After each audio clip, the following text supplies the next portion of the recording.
Hello friends,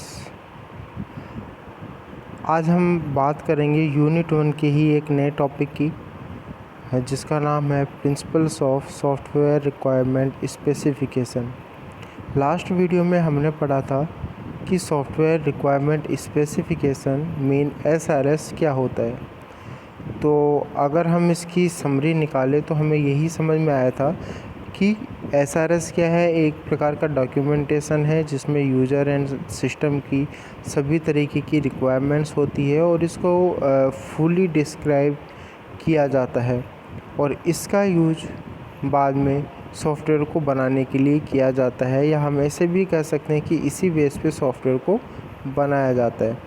now today we will discuss about the principles of software requirement specification.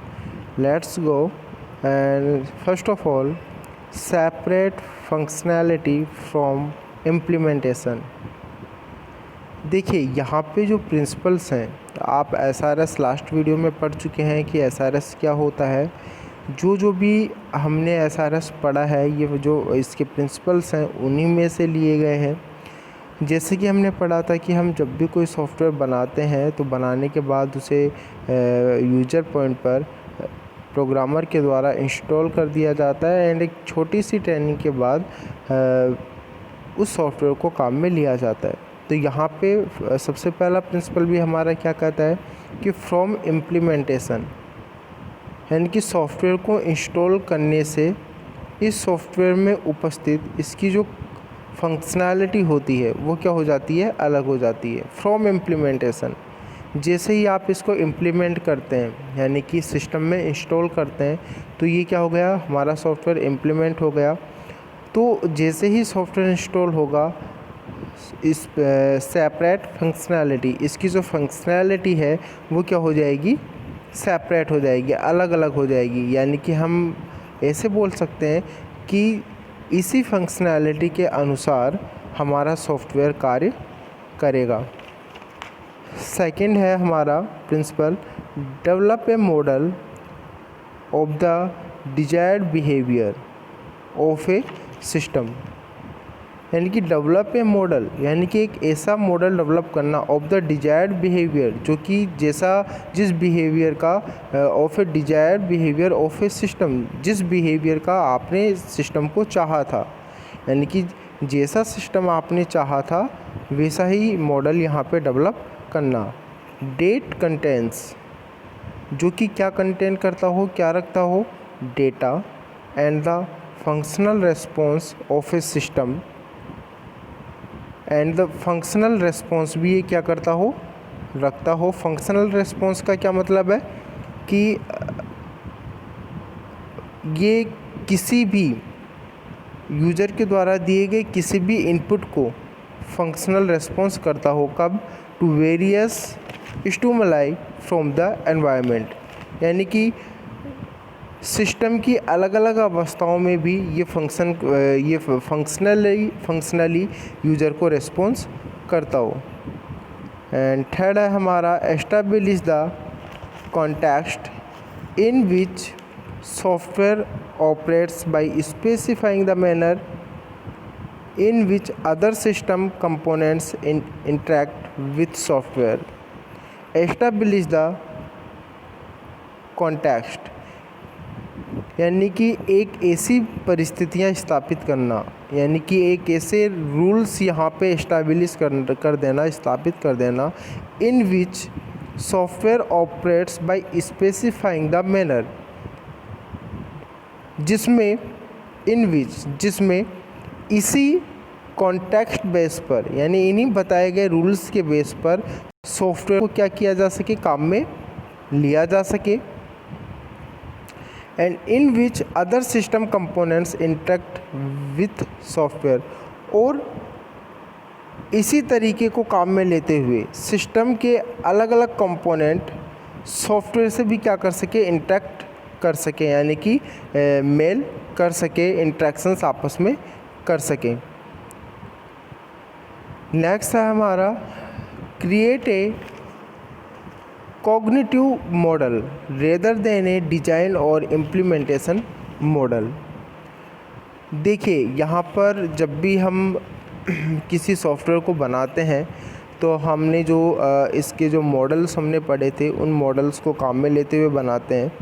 यहाँ पे ये भी possible है कि डिज़ाइन और इम्प्लीमेंटेशन मॉडल कि डिज़ाइन किया गया मॉडल ऑलरेडी या कोई इम्प्लीमेंटेशन मॉडल है उसको काम में लेने के बजाय आप क्रिएट कीजिए कैसा मॉडल, एक कॉग्निटिव मॉडल। कॉग्निटिव मॉडल का क्या मीन है? एक ज्ञानवर्धक मॉडल जो खुद में ही अपने आप में ही एक बढ़ता हुआ सा हो, जिसमें मोस्टली सभी क्वेरीज़ के सॉल्यूशंस हमें उसमें मिल रहे हों। इस तरीके का एक कॉग्निटिव मॉडल बनाना चाहिए बजाय डिज़ाइन किए गए और इम्प्लीमेंटेशन मॉडल को काम में लेने के। The cognitive model describe a system as pursued by its user community. अब देखिए, होता क्या है कि जब भी आप हम एक रियल लाइफ का एग्जांपल लें कि कोई भी प्रोडक्ट है, जब वो मार्केट में नया नया आता है तो जो उसको यूज में लेने वाले यूज़र्स हैं उनके द्वारा बहुत सारी बातें की जाती है उस प्रोडक्ट के बारे में। अच्छी बातें भी की जाती है, बुरी बातें भी की जाती है, लेकिन यहाँ पे जो मेन फैक्ट्स है वो क्या है कि यूजर्स क्या क्या चीज़ देखना चाहता है उस प्रोडक्ट को लेकर के, उसकी क्या उम्मीदें हैं, वो क्या चाहता है उस प्रोडक्ट में। बाय इट्स यूज़र कम्युनिटी, यानी कि जो काम में लेने वाले लोगों का समूह है वो उस प्रोडक्ट के बारे में, उस प्रोडक्ट को कैसे देखता है। तो यहाँ पे जो कॉग्निटिव मॉडल है, describe a system as pursued by its user community, यहाँ पे कॉग्निटिव मॉडल सिस्टम को इसी तरीके से डिस्क्राइब करता है। किस तरीके से? जैसे कि काम में यूज़र्स जो है, यूज़र्स की जो कम्युनिटी है, जैसे काम में लेने वाले बहुत से जो लोग हैं वो जो चीज़ देखना चाहते हैं सॉफ्टवेयर के अंदर, ये कॉग्निटिव मॉडल सिस्टम को उसी तरीके से डिस्क्राइब करता है। तो ये इसके प्रिंसिपल हैं हमारे SRS के कि ये हमारे जो सॉफ्टवेयर को बहुत ही एक क्रिएटिव बना देता है और यहाँ पे मैक्सिमम जितनी भी नीड होती हैं यूज़र्स की उन सभी नीड्स को पूरा करता है हमारा ये software. The specification must be tolerant of incompleteness and augmentable. The specification, जो आपने स्पेसिफिकेशन दिया है सॉफ्टवेयर का या जो वर्णन किया है, must be tolerant of incompleteness and augmentable, यानी कि जो स्पेसिफिकेशन है वो इनकम्प्लीटनेस, यानी कि अगर कोई कमी रह भी जाती है सॉफ्टवेयर में तो उन कमियों के साथ भी वैसे ही काम करने के योग्य होना चाहिए।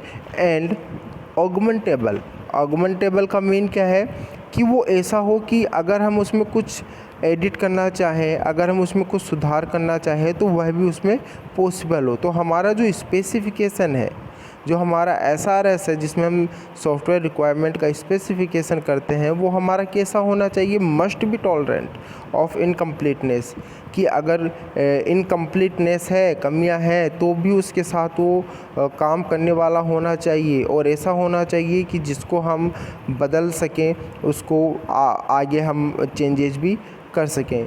वैसे देखिए, जब भी कोई प्रोग्रामर के द्वारा सॉफ्टवेयर डेवलप किया जाता है तो यूजर की रिक्वायरमेंट्स के बिहाफ पे ही उस सॉफ्टवेयर को बनाया जाता है, लेकिन यहाँ पर हम ऐसे नहीं कह सकते कि वो सॉफ्टवेयर प्रॉपर बन गया है। वो सॉफ्टवेयर हमेशा इनकम्प्लीट ही रहता है, हम उसको कभी भी कंप्लीट नहीं कह सकते। अगर ऐसा ही होता तो आज वर्ल्ड फेमस जो कंपनी है माइक्रोसॉफ्ट, उसके बहुत से वर्जन्स आ चुके हैं। माइक्रोसॉफ्ट ने अपने जो MS ऑफिस के बहुत से वर्जन्स निकाले हैं। सबसे पहले माइक्रोसॉफ्ट 98 था, 2000 आया।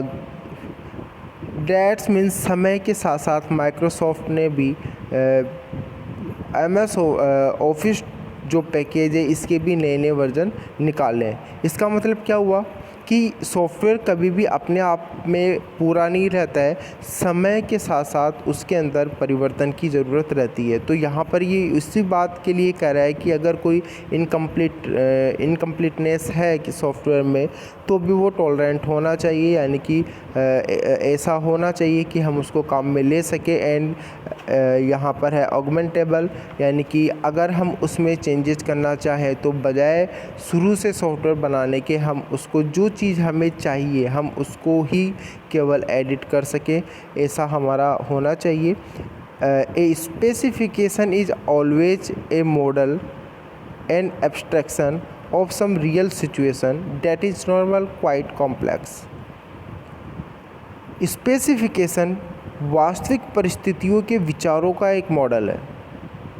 आप देख सकते हैं यहाँ पे हमारा जो प्रिंसिपल है SRS का, यहाँ पे क्या है, specification in always a model.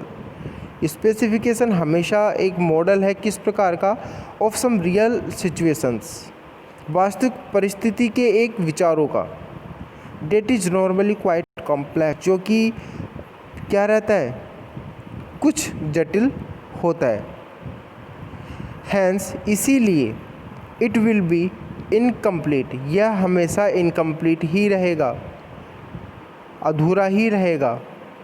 And will exist as many level of details, और विभिन्न स्तर पर काम करता रहता है। जैसे अगर हमें समय के साथ सॉफ्टवेयर में कोई परिवर्तन करने हैं तो